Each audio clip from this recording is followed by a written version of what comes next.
Sudah, Pak. Sudah baik, alhamdulillah. Saya mulai ya. Baik untuk pertemuan siang hari ini adalah lanjutan dari pertemuan kita kemarin. Kalau kemarin kita membahas tentang sel-sel saraf itu sendiri yang terdiri dari neuron dan neuroglianya serta pembagian neuron ya, dan juga bagaimana mereka bekerja dan struktur-struktur dari neuron itu sendiri serta neuroglianya. Nah, sekarang kita akan membahas lebih lanjut terkait struktur histologis neuron-neuron tersebut dalam susunan saraf pusat dan susunan saraf tepi. Seperti yang kita bahas sebelumnya bahwa untuk jaringan saraf atau sistem saraf ini eh, terbagi atas dua pembagian atau secara struktur ya, yaitu pertama ada SSP atau susunan saraf pusat atau nama lainnya adalah Central Nervous System yang meliputi otak dan medula spinalis ya. Berikutnya ada yang kedua adalah susunan saraf tepi atau peripheral nervous system, berarti itu meliputi setiap serabut-serabut saraf yang meluas ya atau menyebar di tubuh selain otak dan medula spinalis. Yang pertama kali kita akan bahas adalah susunan saraf pusat atau SSP. Nah, susunan saraf pusat Nah, susunan itu saraf pusat. kalau kita bagi secara bentuk ya dan secara kasat mata itu terbagi atas dua lapisan.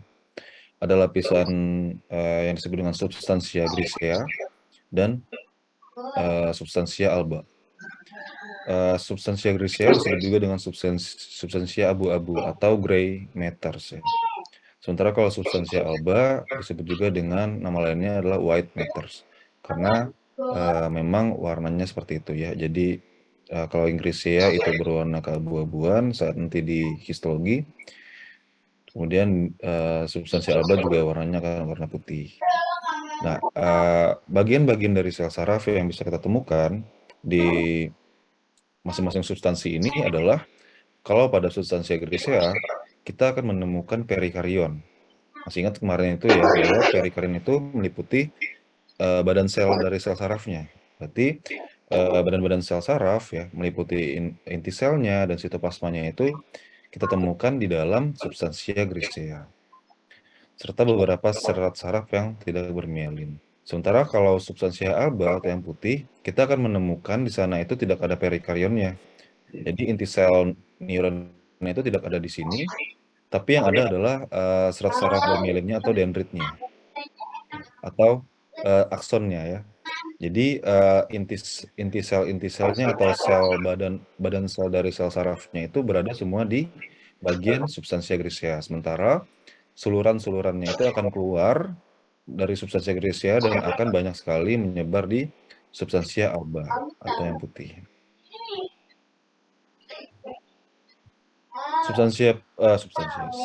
Susunan saraf pusat itu hampir tidak memiliki jaringan ikat ya. Jadi strukturnya itu mirip gel dan lembek seperti itu. Jika kita mengiris, maka akan terlihatlah tadi ya substansia alba dan substansia grisea. Seperti yang tadi juga saya sampaikan bahwa pada substansia grisea ya kita yang grisea dulu. Pada substansia grisea ini kita akan menemukan tadi perikarion atau badan sel neuron serta beberapa dendrit dan awal akson yang tidak bermielin serta banyak sekali sel glia ya neuroneurogliya. Meliputi ada astrosit ya. Juga mungkin kita temukan ada mikroglia di situ. Nah, tapi kalau di bagian substansia albanya yang putih, maka di sana kita tidak akan menemukan badan neuron atau perikarionnya.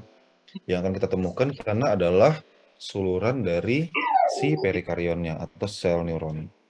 Berarti yang banyak kita temukan di sana di substansia alba adalah akson serta beberapa mikroglianya, neuroglianya adalah oligodendrosit ya karena dialah yang akan membuat selubung mielin kan pada akson dan beberapa dendrit. Nah, jadi kalau kita lihat yang pertama itu adalah medula spinalis dulu ya atau tulang belakang. Nah, tulang belakang maupun otak itu juga memiliki substansia alba dan substansia grisea, ya. Yang membedakannya adalah nanti lokasinya akan berbeda ya. Sorry, ini gambarnya salah ya. Ini gambar otak. Kalau pada medulla spinalis itu seperti ini. Nah, kalau pada medulla spinalis, white matter itu ada di luar ya, sementara kalau gray matter yang griseanya itu ada di bagian dalam. Jadi ini adalah tulang belakangnya ya.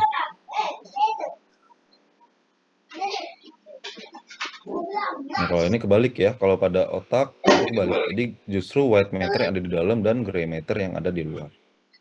Nanti kita akan lihat. Ini gambarnya salah. Yang benar itu yang seperti ini. Saya langsung edit aja deh.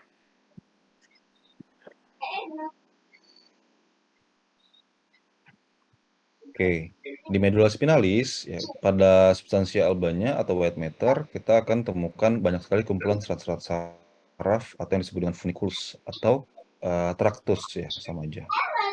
Nah, pada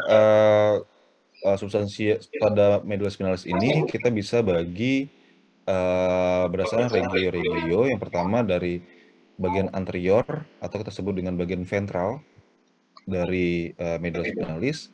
Kemudian bagian lateral yang samping, kemudian bagian belakangnya adalah posterior, kita sebut dengan bagian dorsal. Jadi jangan lupa untuk penggunaan kata-katanya ini. Kemudian nanti funiculus atau sel-serat saraf itu akan terbagi dalam kelompokan kecil lagi, atau yang disebut dengan fasciculus, atau nama lainnya adalah tractus. Jadi kalau dia sudah berkelompok kembali ya, lebih kecil lagi dari yang ada di medulla spinalis, maka kita sebut dia sebagai fasciculus atau traktus saraf.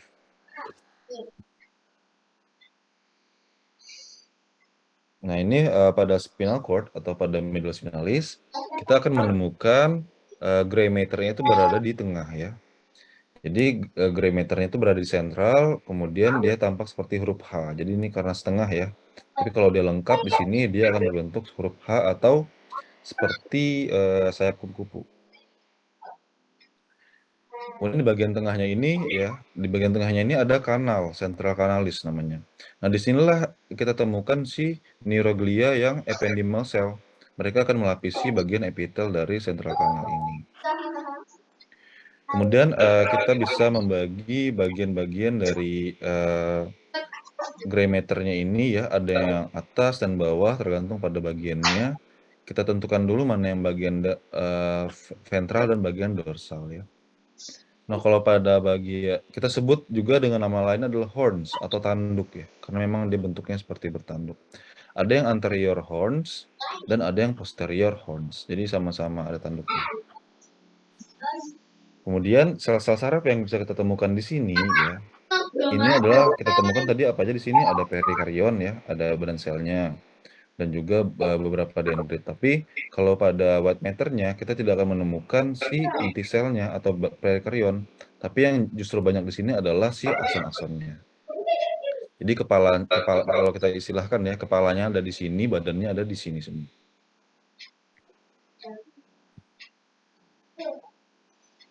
Bagaimana dengan substansia ini substansia grisea ya, sorry. Kalau tadi adalah substansi masih sama ya, gray matter substansia grisea. Nah, jadi kalau pada bagian ini ya, pada bagian substansi griseanya, kita temukan tadi perikarion, neuroglia, dan pembuluh darah.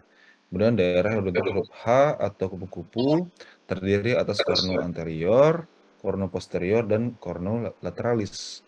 Nah, ini penting untuk diketahui apa itu kornu anterior, kornu posterior, karena sel-sel saraf yang ada di kornu anterior maupun posterior ini berbeda. Ada yang bersifat sebagai sensorik, ada yang bersifat sebagai motoriknya. Jadi harap diingat ya mengenai kornu ini, ada yang anterior dan ada yang posterior dari medulla spinalis ini. Jadi persarapan mereka kurang lebih seperti ini. Nah, yang pertama nomor 1, nah ini adalah anterior horn ya. Jadi anterior horn itu biasanya dia lebih luas. lebih luas daerahnya, sementara kalau yang posterior dia akan lebih mengecil atau lebih sempit areanya. Kemudian berarti yang ada di sini adalah funiculus-funiculusnya kan, traktus-traktusnya disebut dengan anterior funiculus atau anterior tractus. Kemudian bagian lateralnya, bagian posteriornya berarti yang ini. Ya, kemudian anterior median fissura yang karena di median berarti di tengah. Dan di tengah-tengah ini nomor 10 ini adalah sentral kanal ya. Di sini terlewatilah ya cairan-cairan cerebrospinal dan pembuluh-pembuluh darah.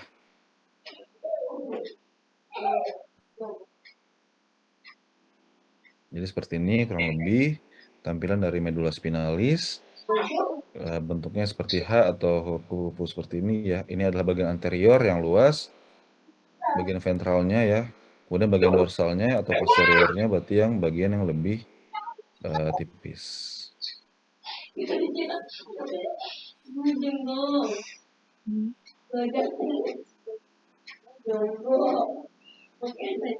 Neuron-neuron yang ada di medula spinalis itu bentuknya besar-besar dan juga sifatnya sifatnya adalah multipolar.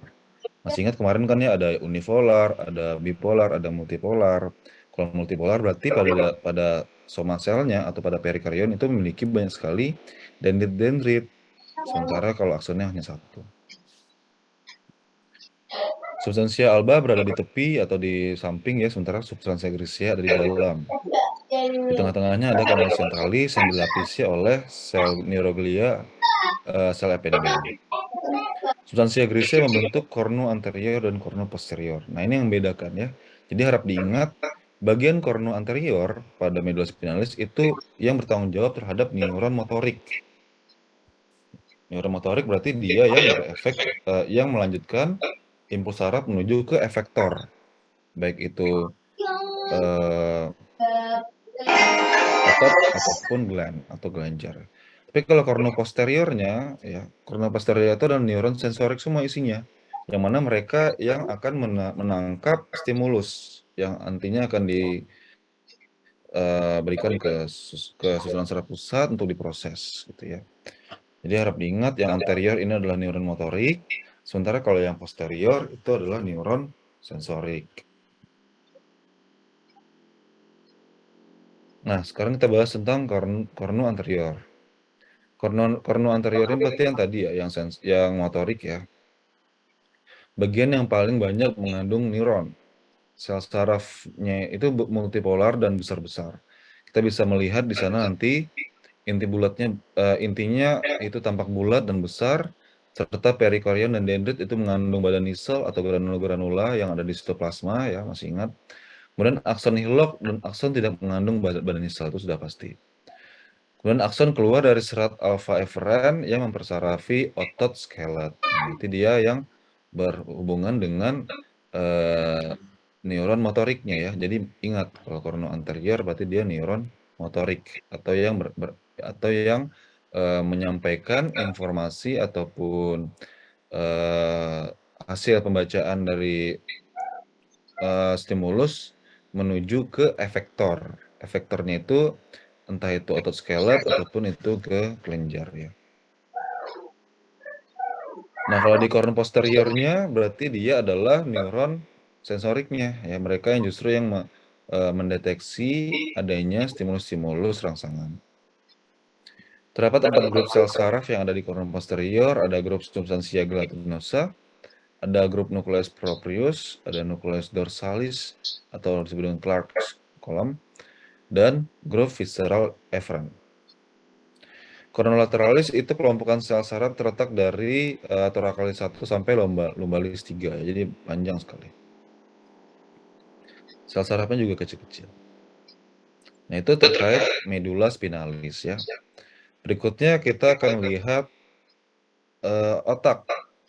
Nah, otak ini pembagiannya cukup banyak ya. Ada otak kecil, otak besar ya, ada yang membagi secara area juga, ada yang frontalis ya, ada posterior, lateralis. Nah, tapi kalau secara organ, mereka dibagi antara otak besar, otak kecil gitu ya, batang otak dan sebagainya. Nah, otak yang pertama kali akan kita bahas adalah cerebrum. Cerebrum atau nama lain adalah otak besar. Terdiri atas hemisfer kiri dan hemisfer kanan. Jadi mereka itu terbagi dua ya. Kalau belajar anatomi mungkin masih ingat bahwa otak itu terbagi atas dua hemisfer, kiri dan kanan ya, kanan yang masing-masing hemisfer itu akan mempersarafi bagian tubuh yang berlawanan arah. Jadi kalau dia hemisfer kiri, berarti dia itu mempersarafi tubuh bagian sebelah kanan semua. Begitu juga dengan sebaliknya, hemisfer kanan, dia akan mempersarafi bagian tubuh yang dari sebelah kiri. Jadi mereka itu bekerja berlawanan ya. Jadi kita bakalan tahu nih kalau misalnya pada pasien stroke misalnya ya, terjadi kelemahan ekstremitas kiri. Berarti kita sudah tahu, oh ini gangguannya adanya di otak. Otak di hemisfer kanan. Struktur histologisnya kita bisa menemukan substansia grisea dan substansia alba juga. Hanya saja lokasinya itu jadinya berpindah. Yang mana kalau medula spinalis tadi kan di tengah-tengah itu substansia griseanya. Sementara di bagian luarnya itu adalah substansia albanya atau putih. Tapi kalau di otak kebalik ya, pada korteks cerebri atau bagian dari cerebri otak ini, otak besar ini kita akan membagi mana yang grisea dan alba itu justru kebalikannya. Yang mana substansia grisea itu yang menjadi yang bagian luar. Sementara bagian yang di dalam itu adalah substansia alfa.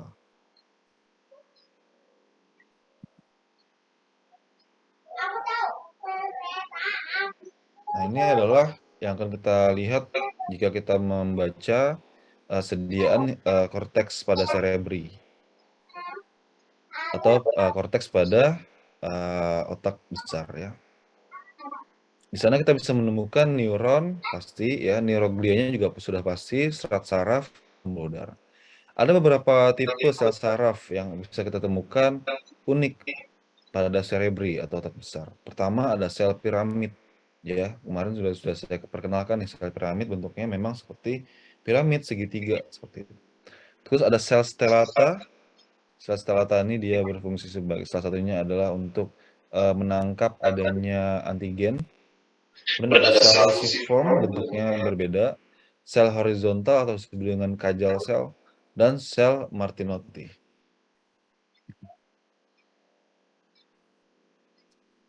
Nah, kalau tadi kita lihat ada macam-macam jenis sel yang ada di korteks cerebri, sekarang ternyata di korteks cerebri itu pun terdapat 6 lapisan sel yang meliputi neuron sensorik dan neuron motorik.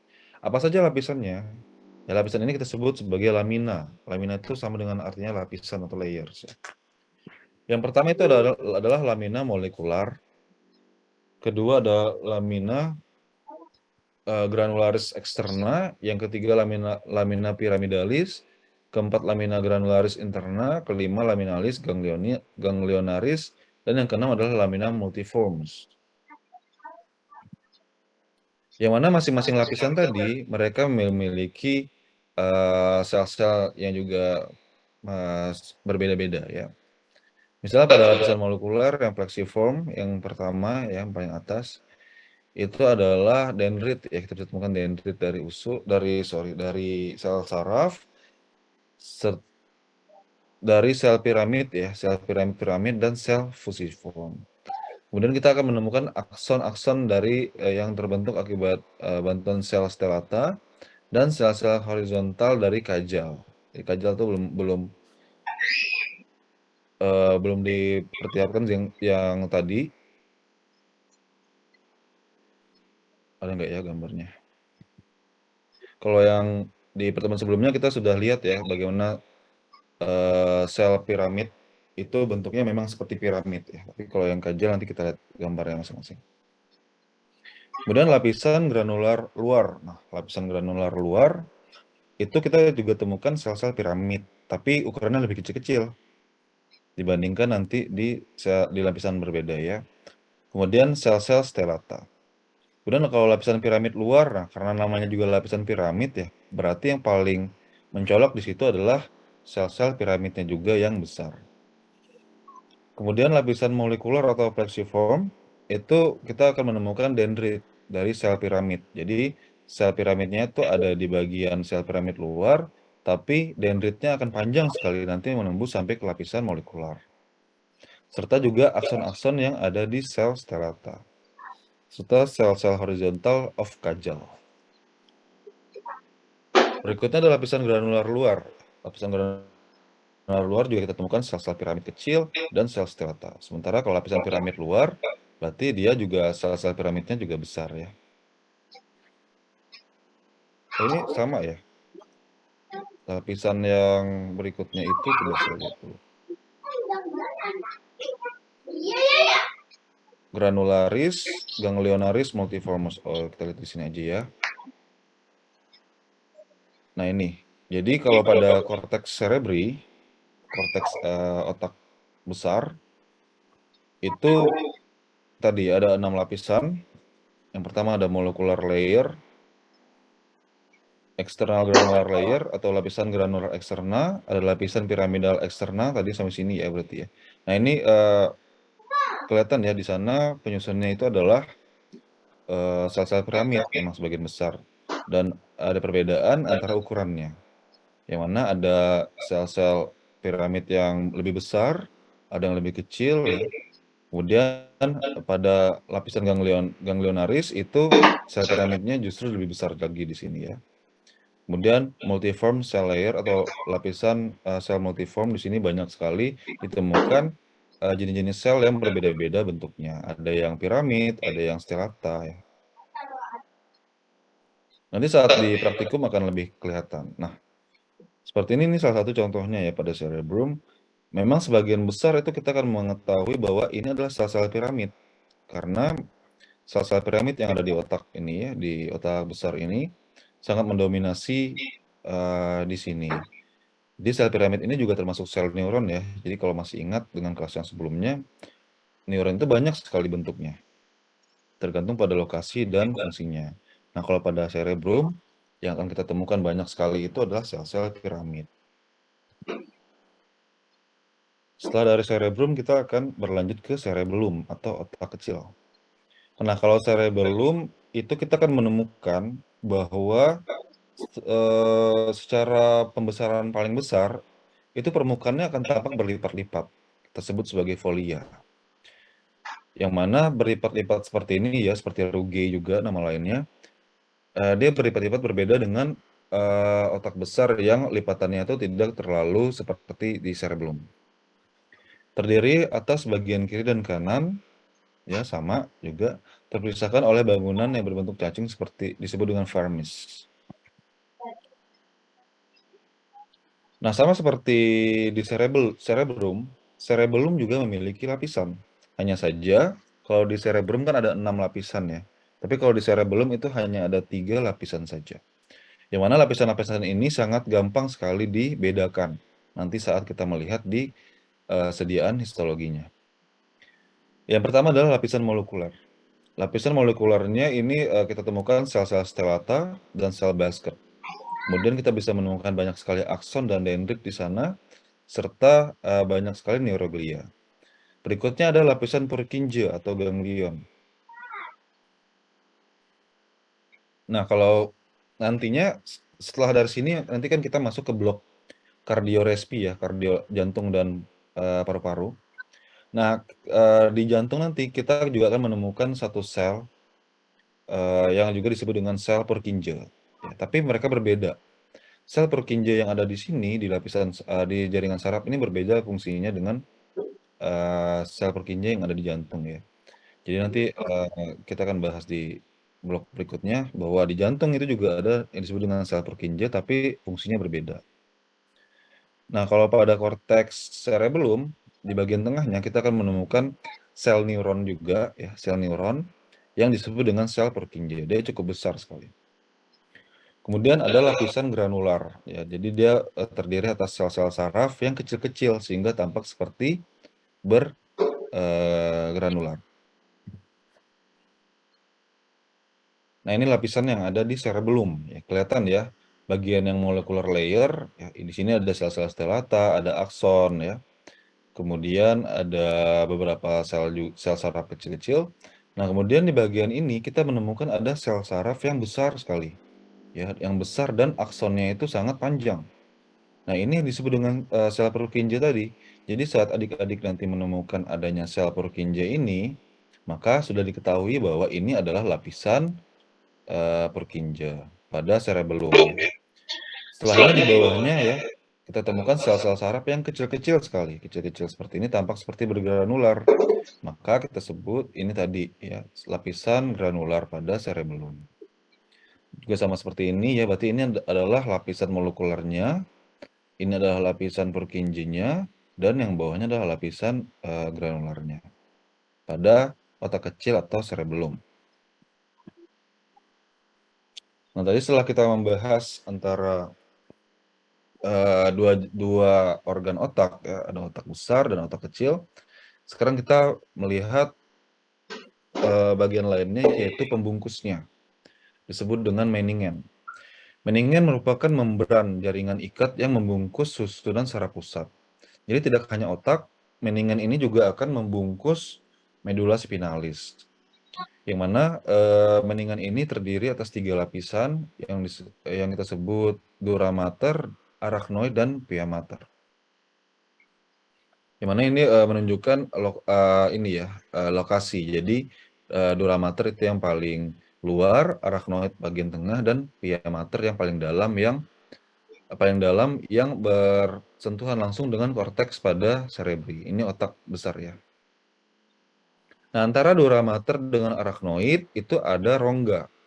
Ya, rongga atau space yang disebut dengan rongga subdural. Yang mana rongga ini sering sekali jika terjadi trauma itu bisa terjadi perdarahan dan menyebabkan hematoma.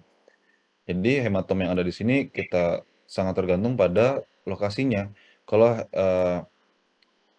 hematoma itu berada di rongga subdural, berarti kita sebut dengan subdural hematoma. Tapi kalau dia berada di antara arachnoid dan pia mater, berarti kita sebut dengan epidural. Berarti dia epidural hematom. Tapi kalau di dalam otak berarti intracranium hematom atau ICH, ya. Meninges atau selaput otak, ya. Nah, ini kalau pernah dengar, ya, meningitis. Nah, meningitis berarti itu adalah infeksi yang terjadi pada cairan yang ada di meninges ini, di membran meningel ini. Itu cukup mematikan, ya, jika tidak ditangani dengan baik, terjadi meningitis. Yang tadi sudah saya sampaikan, ya, ada 3 lapisan, ada dura mater, arachnoid layer, dan pia mater. Kalau dura mater itu lebih padat, ya. Dia berasal dari jaringan ikat kolagen. Kemudian kalau arachnoid itu jaringan ikat juga, kita bisa temukan banyak sekali fibroblast, dan jaringan ikatnya tipenya yang kolagen dan elastik. Nah, di sini kita bisa menemukan banyak sekali arachnoid villi. Arachnoid villi itu seperti kapiler-kapiler darah, ya. Kemudian yang paling bawah itu the pia mater, ya, dia terdiri atas jaringan ikat yang longgar, dan kita temukan banyak sekali pembuluh darah di sana. Jadi ini adalah scalp ini adalah kulit rambut, ya. Kemudian ini adalah skull atau tengkorak, ya, atau kranium. Nah, di bawahnya itu baru kita temukan tadi meningel, ya. Ada 3 lapisan meningel, ada dura mater. Ini adalah subdural space-nya, ya, jarak antara dura mater dengan arachnoid. Kemudian ada arachnoidnya di bawahnya, kemudian masuk ke pia maternya yang ini. Nah, ini adalah korteks. Ini sudah korteks otak, ya.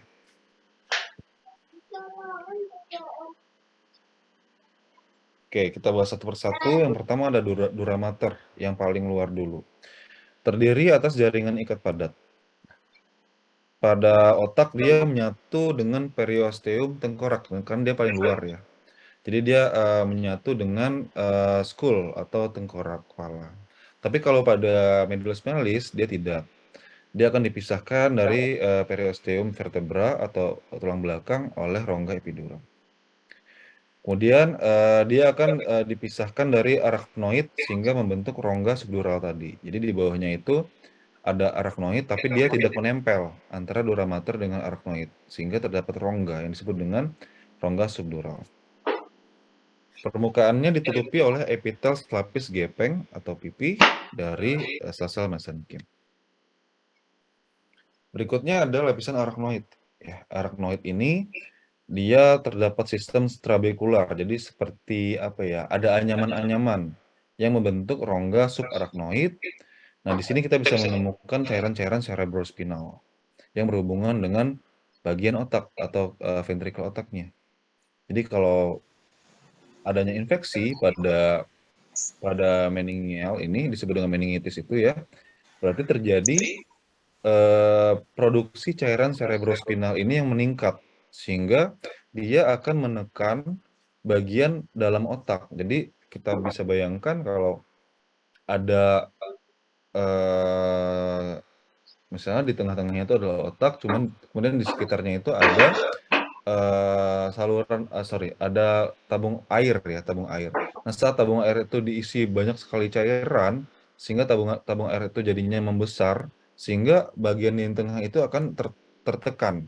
Nah, itu yang bisa menyebabkan banyak sekali gangguan pada sel-sel otak akibat dari meningitis ini. Itulah yang membuat kondisi meningitis jika tidak ditangani dengan tepat maka bisa membahayakan pasien. Arachnoid ini terdiri atas jaringan ikat tanpa pembuluh darah dan dilapisi oleh epitel lapis gepeng juga. Nah, di sini kita bisa temukan villi-villi ya, villi arachnoidalis. Di mana villi arachnoidalis ini dia akan mereabsorpsi cairan cerebrospinal. Ya, karena cairan cerebrospinal tadi tidak boleh banyak jumlahnya. Jadi saat dia jumlahnya terlalu banyak, maka dia harusnya akan direabsorpsi oleh si villi ini. Tapi dalam beberapa kondisi tadi, misalnya ada infeksi ya, maka produksi cairan cerebrospinal yang terlalu berlebihan ini tidak akan seimbang diikuti oleh proses reabsorpsinya, sehingga cairan cerebrospinal akan meningkat dan akan menekan jaringan otak yang ada di dalamnya, sehingga dapat membahayakan atau mencederai sel-sel yang ada di otak. Jadi harusnya cairan cerebrospinal ini direabsorpsi ya, dan jumlahnya itu sudah ditentukan sekitar berapa mili gitu. Berikutnya ada pia mater. Nah, pia mater ini yang paling dalam ya, yang langsung mengenai bagian korteks dari otak. Tapinya dia dilapisi oleh neuroglia ya. Masih ingat ya, ada neuroglia yang membuat blood-brain barrier atau sawar otak ya. Itu adalah neuroglianya astrosit ya. Dia juga dilapisi oleh sel epitel gepeng. Nah, berikutnya kita akan bahas tentang tadi, barusan saya bilang ya, sawar otak darah atau disebut dengan blood-brain barrier atau BBB. Fungsinya adalah untuk mencegah masuknya zat tertentu, ya, baik itu antibodi, zat toksik, dan bakteri lainnya, yang mana otak ini sangat sangat selektif ya, dia tipenya tuh selektif permeable, sehingga terbentuklah si blood-brain barrier ini untuk menjaga jaringan-jaringan sel atau sel-sel yang otak itu tetap uh, tidak berada di kondisi yang berpotensi harmful, baik itu oleh zat toksik, ya, antibodi dan bakteri dan lain-lainnya. Jadi kalau sudah sampai terjadi infeksi otak ya berarti sudah melewati si blood-brain barrier ini, berarti infeksinya sudah cukup berat.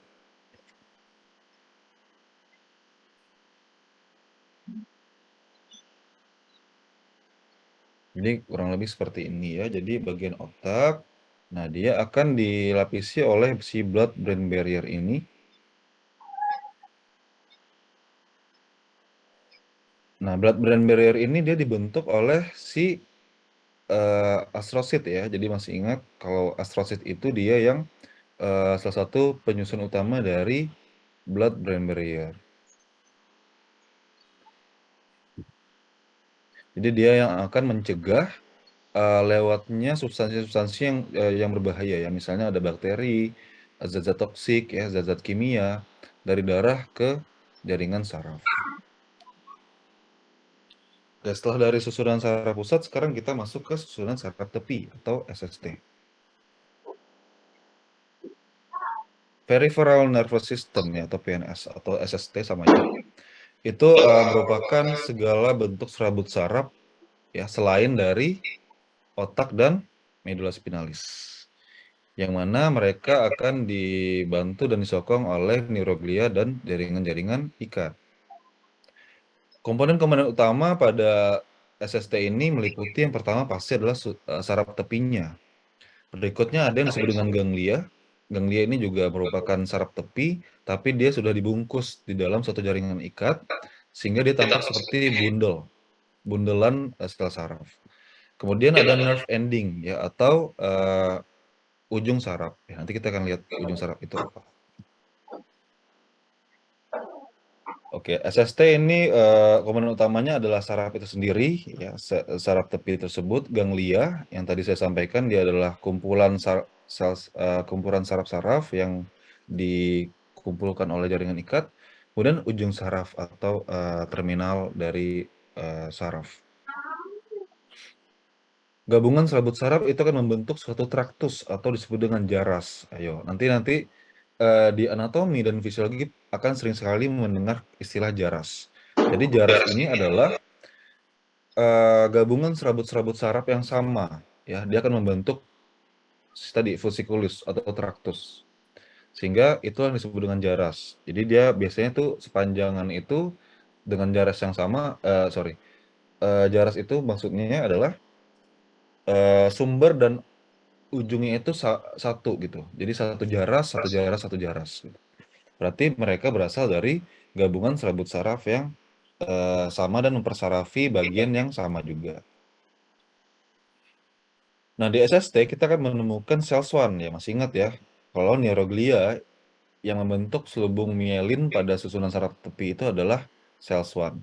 Sementara kalau pada susunan saraf pusat yang membentuk mielin itu adalah si oligodendrosit.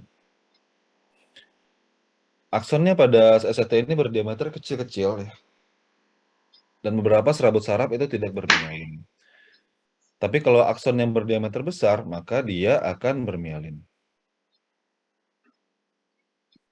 Nah, struktur saraf tepi.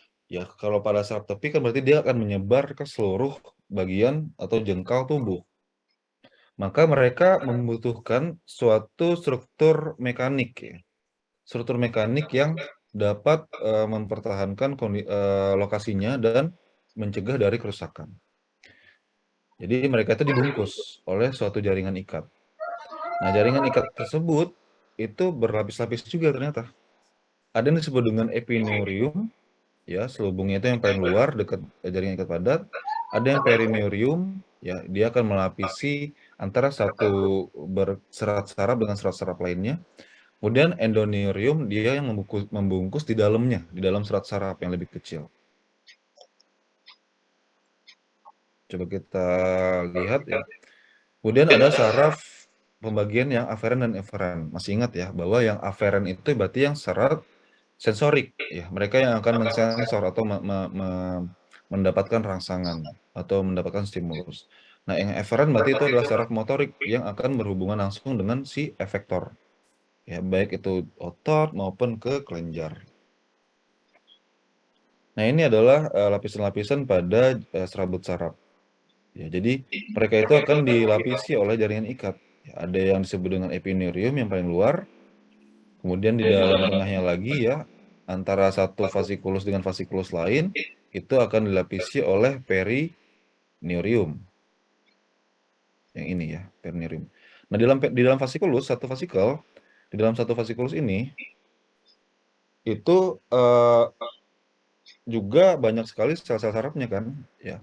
Nah, masing-masing sel sarafnya itu juga akan dipisahkan atau disekat oleh jaringan ikat, yang disebut dengan endoneurium. Jadi ini hanya penamaan pada lokasi saja. Jadi yang paling luar itu adalah epineurium, kemudian bagian tengah itu perineurium, dan bagian di dalam antara satu saraf dengan saraf lainnya itu disebut dengan endoneurium.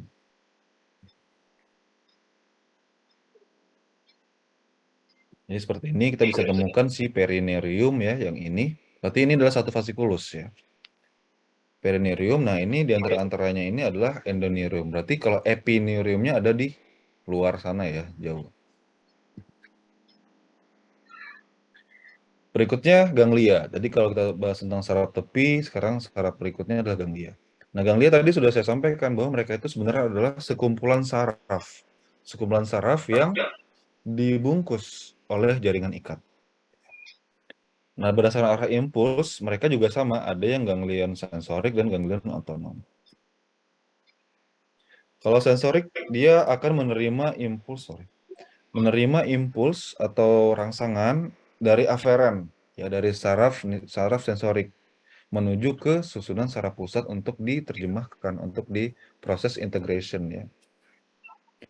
Ada dua jenis ganglia sensorik, ada ganglia cranialis dan ganglia spinalis. Jadi kalau ganglia cranialis berarti yang menuju ke kranial atau ke otak, kemudian ada ganglia spinalis yang menuju ke tulang belakang. Nah, kalau ganglia cranialis dia akan berhubungan dengan saraf-saraf kranial. Ya, sementara kalau ganglia spinalis dia akan berhubungan dengan radix dorsalis pada saraf spinal. Tadi masih ingat ya?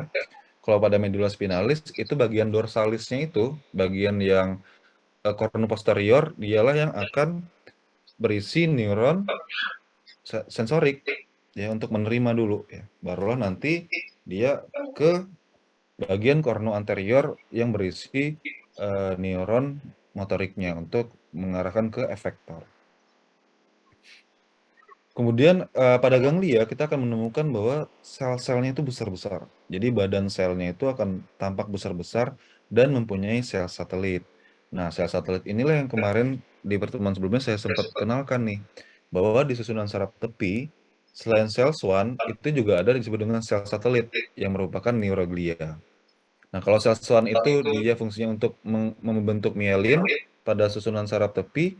Nah, kalau sel satelit dia akan memberikan penyokongan, ya, penyokongan nutrisi, perlindungan dan sebagainya macamnya itu kepada ganglia-ganglia ini dengan cara apa? Dengan cara melapisi atau mengitari ya sel satelit namanya. Dia akan mengitari sel saraf tersebut.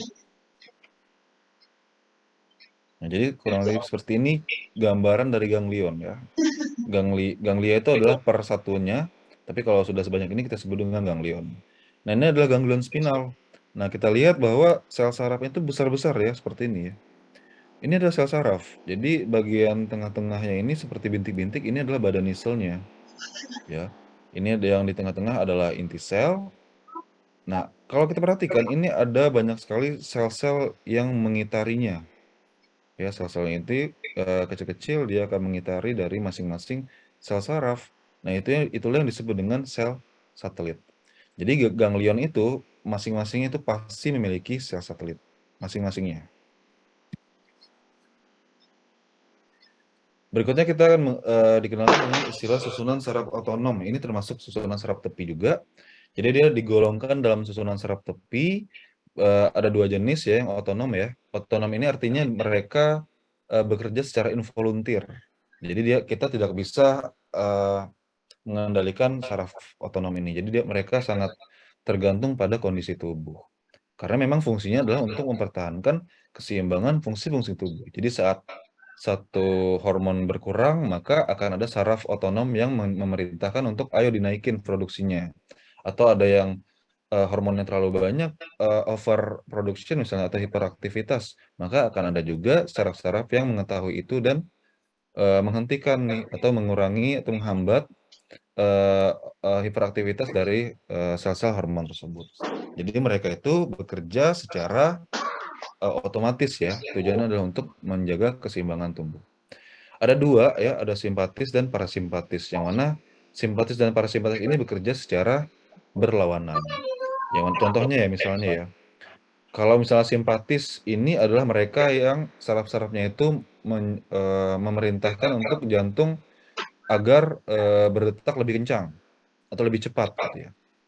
Misalnya sebagai respon terhadap saat berolahraga, saat, cemas, saat nervous ya, atau saat mengkonsumsi obat-obat tertentu. Nah, bagaimana, menghentikannya, nanti akan ada saraf parasimpatisnya. Saraf parasimpatis itu akan menghambat atau eee, at detak jantung tersebut, dengan cara menurunkan kontraksi jantung misalnya seperti itu, sehingga akan kembali ke keseimbangan. Jadi kalau simpatis dan parasimpatis ini mereka bekerja secara berlawanan ya. Tujuannya adalah untuk mempertahankan keseimbangan. Jadi, sel-sel otonom ini, salah satu beberapa banyak sih sebenarnya ya, kerjanya itu banyak, hampir di seluruh tubuh itu ada. Misal ini contoh ya, contohnya misalnya mensekresi kelenjar, berarti kan kalau simpatisnya berarti mungkin, sekresi kelenjarnya meningkat, nanti parasimpatisnya berarti yang menurunkan gitu ya. Kemudian ada yang mempercepat denyut otot jantung, ada yang kontraksi otot polos ya, misalnya pada, pencernaan ya, saat kita mengkonsumsi, sambal yang terlalu banyak misalnya, maka, akan terdapat perintah dari saraf-saraf otonom yang misalnya, mempercepat gerakan peristaltik usus ya, jadi mulailah tuh mulus-mulus dan segala macam.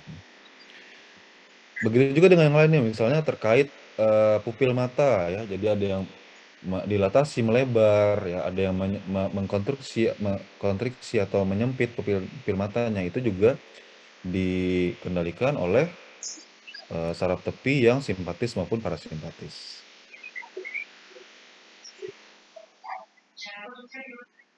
Walaupun berfungsi secara otomatis ya, tidak dipengaruhi kehendak, tapi mereka itu tetap di bawah kendali susunan saraf pusat ya. Mereka sangat bergantung pada apa yang terjadi pada tubuh kita. Jadi susunan saraf pusat itulah yang akan nantinya mengendalikan, kapan si saraf simpatis dan kapan saraf parasimpatis yang bekerja.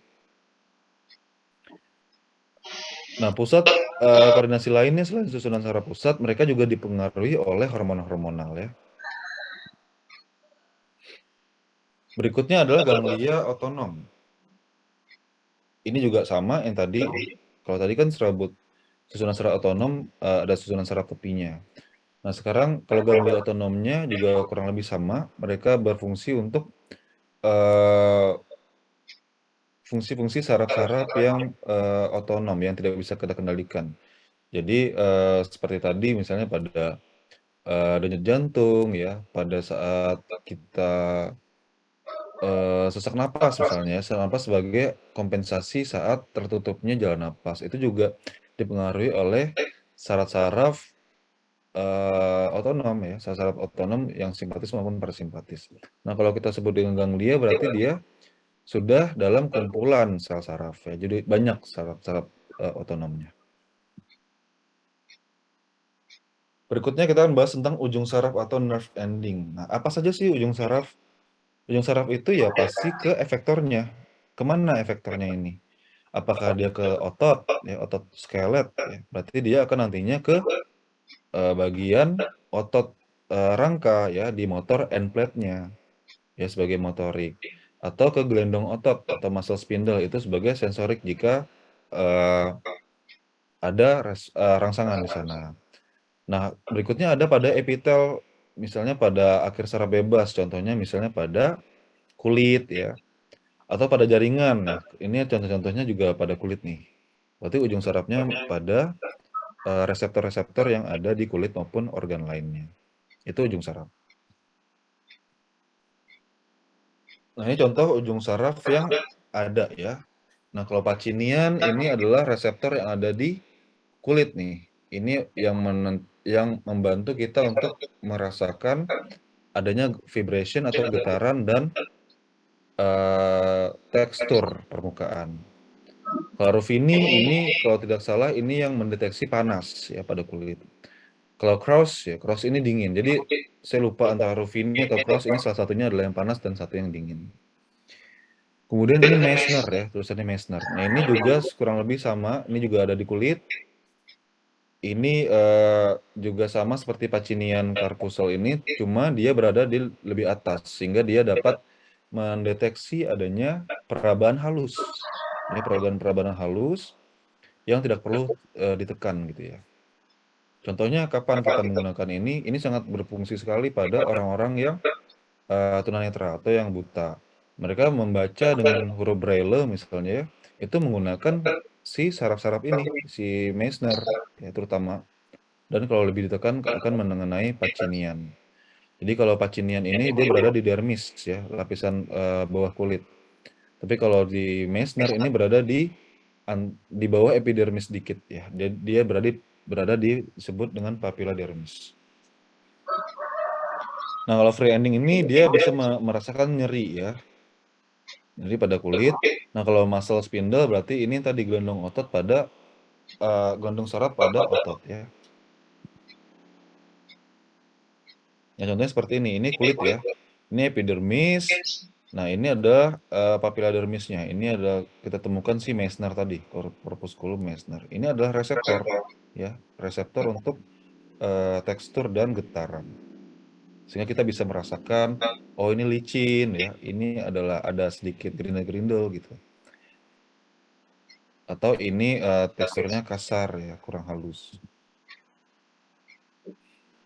Nah, ini tadi yang Pacini, badan Pacini yang bulat-bulat tadi, ini juga berada di kulit, tapi ini lebih dalam, berada di bagian dermis. Berarti ini juga merasakan getaran yang lebih besar. Berikutnya yang ingin saya bahas adalah terkait degenerasi dan regenerasi sel saraf. Apakah sel saraf ini bisa mengalami regenerasi saat mereka rusak gitu ya? Kita akan lihat bersama-sama. Jadi sel saraf baik itu di susunan saraf pusat maupun susunan saraf tepi sejak dahulu dianggap tidak dapat membelah diri. Jadi tidak seperti sel-sel lainnya yang dapat membelah diri untuk memperbaiki dirinya. Jadi ada beberapa sel di dalam tubuh kita, di organ tubuh itu mereka itu tidak bisa memperbaiki diri saat terjadi kerusakan. Contohnya adalah di sini, di sel otak, ya termasuk juga sel ginjal. Sel-sel pada ginjal itu juga mereka itu sifatnya itu irreversible. Irreversible itu artinya mereka tidak bisa kembali. Ya. Tapi kalau sel-sel lain, misal pada kulit ya, kulit kita tergores misalnya, maka dia selnya tuh reversible. Mereka bisa memperbaiki diri, mereka bisa membentuk epitel baru gitu. Tapi kalau pada sel susunan saraf pusat terutama, mereka itu nggak bisa, mereka tuh irreversible. Jadi kalau ada kerusakan pada sel saraf pusat, maka ya sudah akan terjadi kerusakan yang hampir permanen. Namun hasil-hasil penelitian terakhir menunjukkan bahwa kemungkinan besar sel saraf tersebut masih dapat membelah diri, walaupun sangat lamban. Dan itu sangat dipengaruhi juga ya. Kalau susunan saraf tepi sih masih oke, mereka masih bisa itu membelah diri atau memperbaiki diri, walaupun juga lambat ya. Eh, tapi akan lebih buruk keadaannya jika yang rusak itu sampai ke perikarionnya. Kalau cuma dendrit misalnya rusak atau akson selama masih ada badan selnya atau perikarionnya mungkin masih bisa beregenerasi ya. Namun sangat lambat memang. Lambat sekali. Sel saraf pada sistem saraf pusat jika mengalami trauma yang menghancurkan maka tidak dapat diganti baru ya. Jadi dia irreversible karena sel tersebut tidak dapat berproliferasi kembali atau tidak dapat membelah diri kembali. Namun pada serat saraf tepi ya atau SST jika mengalami trauma entah itu luka atau terpotong, sel tersebut akan berusaha untuk memperbaiki, melakukan regenerasi juluran saraf selama bagian dari perikarionnya itu tidak mengalami kerusakan. Ya, jadi selama inti selnya masih oke. Tapi itu hanya terjadi pada susunan saraf tepi ya. Tapi kalau susunan saraf pusat itu mostly impossible mereka mengalami regenerasi. Jadi neuron itu memiliki keterbatasan kemampuan dalam beregenerasi jika terjadi kerusakan, ya karena memang sifatnya irreversible. Jadi kalau kita lihat ya, mungkin kita bisa ambil kasus pada orang yang mengalami stroke.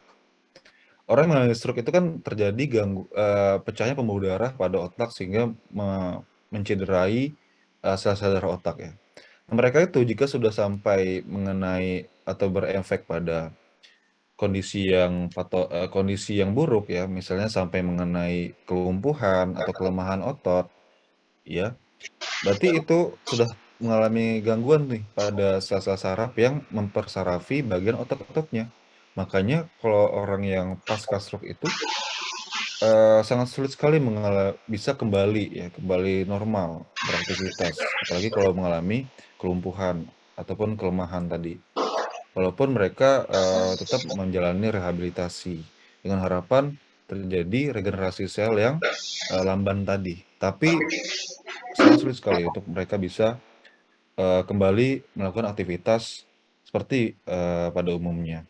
Karena tadi memang sel saraf, terutama susunan saraf pusat ya, pada otak misalnya, itu jika sudah mengalami cedera, makanya sudah terjadi kelumpuhan. Begitu juga dengan misalnya pada tulang belakang ya. Cedera nih pada tulang belakang misalnya di lumbalis ya pada pinggang. Ya sudah terjadi kelumpuhan dari pinggang ke bawah gitu ya. Dari pinggang sampai ke kaki itu terjadi kelumpuhan. Ya sudah, ya kalau sudah lumpuh tidak ada yang bisa dilakukan. Karena memang tadi sel sarafnya mereka itu tidak bisa sembuh, tidak bisa regenerasi. Jadi mereka itu irreversible. Jadi harap hati-hati kalau terjadi trauma-trauma yang seperti itu ya, apalagi trauma pada tulang belakang, karena itu berpengaruh sekali pada motorik kita, gerakan ekstremitas dan segala macam.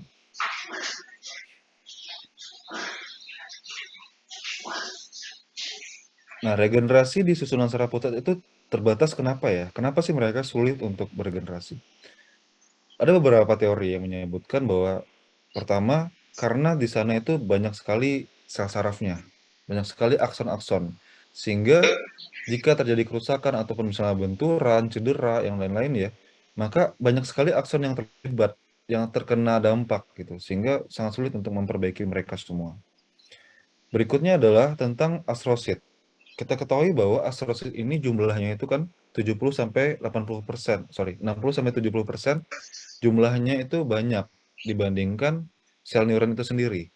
Nah, buruknya saat astrosit ini mengalami cedera atau terkena trauma ya, maka mereka itu membentuk jaringan parut atau scar. Sehingga scar-scar tersebut ya mirip seperti luka ya, misalnya kamu jatuh ya, kemudian ada dijahit. Nah, hasil jahit itu kan ada scarnya ya. Mirip seperti itu. Scar itu akan mengganggu pertumbuhan pada sel-sel neuron yang ada di sekitarnya. Selain itu juga astrosit itu jika mengalami kerusakan, mereka akan melepaskan zat kimia ya, sitokin-sitokin, entah itu chemokine, entah itu sitokin, yang justru menghambat pertumbuhan akson kembali. Sehingga nantinya sel saraf yang rusak pada susunan saraf pusat malah akan difagositosis nih oleh makrofag ya. Makrofagnya itu adalah apa? Mikroglia ya. Masih ingat ya, mikroglia itu adalah salah satu neuroglia yang ada di susunan saraf pusat yang berfungsi untuk fagositosis atau memakan sel-sel atau jaringan saraf yang rusak. Nah, ruangan-ruangan yang telah dibersihkan tadi oleh fagositosis, nah mereka tadi akan membentuk parut tadi, jaringan parut yang disebut dengan glial scar atau parut glia. Nah, adanya glial scar ini akan menghalangi proses perbaikan. Sehingga yang harusnya pada bagian otak ya, otak ternyata yang rusak itu adalah kena bagian area brokanya, area berbicara misalnya. Ya sudah, terjadi jaringan parut glial scar di area broka itu, maka seorang itu pasti akan sulit untuk bicara gitu ya. Sulit untuk memahami bahasa seperti itu. Jadi sangat tergantung sekali pada bagian otak mana yang terkena kerusakan tadi. Entah itu area apa, intelektual, memori misalnya, atau bagian-bagian yang lebih buruk lagi jika mengenai bagian saraf yang mengatur fungsi vital. Contohnya misalnya fungsi pernapasan, fungsi denyut jantung, itu sangat berbahaya sekali. Jadi itulah kenapa regenerasi pada sel-sel otak itu sangat hampir tidak mungkin terjadi karena tadi mereka sifatnya irreversible. Saat rusak ya sudah rusak saja. Apalagi kalau tadi ya contohnya pada tulang belakang, jika ada cedera tulang belakang akan mengalami kelumpuhan sampai ke bawah total. Ya karena memang tulang belakang itu kan sebagian besar mereka yang mempersarafi motorik ya, mempersarafi pergerakan. Nah, jadi kalau sudah terkena, ya sudah sampai ke bawah itu akan mengalami, gangguan fungsinya, ya. Jadi semakin ke atas nih, kerusakan, tulang belakangnya, maka ke bawahnya akan kena semua berimbas. Jadi hati-hati jika, eee, terkena atau mendapati adanya pasien, ya misalnya ada pasien kecelakaan ya, kita mau bantu nih, hati-hati.